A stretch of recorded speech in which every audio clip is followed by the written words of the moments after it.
တွေ့ရကြရင်နော်အခုဘာလာပြောရလဲဆိုတော့ကြတော့ဒီဆိုတာခစ်စားနေတဲ့ဆိုတာနဲ့ဗီဒီယိုလေးတွေထုတ်တာကိုလာပြောတာပါ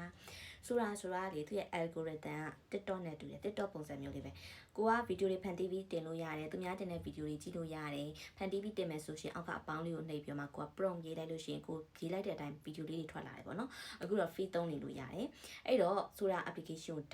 down မိတော့လို့ရှိရင်အမှ Gmail နဲ့ဝ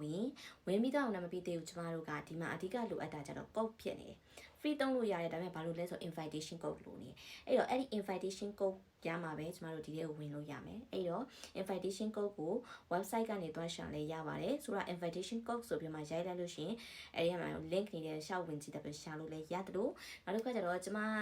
တွေ့တာလေးတွေလည်းပြန် share ပြီးလို့ share ပေးသွားမယ်ပေါ့နော်အဲ့ဒါဆိုလို့ရှိရင်တော့ကျမရဲ့ Telegram ဖြစ်တဲ့ AI Wow of Angelina 241ဆိုပြီးမှဂျာထဲမှာ speed မချဘဲနဲ့ရိုက်ရှာကြည့်လိုက် Telegram မှာအဲ့ဆိုအဲ့ဒီမှာကျမ channel ကြလာလိမ့်မယ်အဲ့ဒီမှာ join ထားလိုက်ပါအဲ့မှာလည်း code တွေရလို့ရှိရင် sharing လုပ်ပေးသွားပါမယ်လို့ဒါပြောတာပါရှင်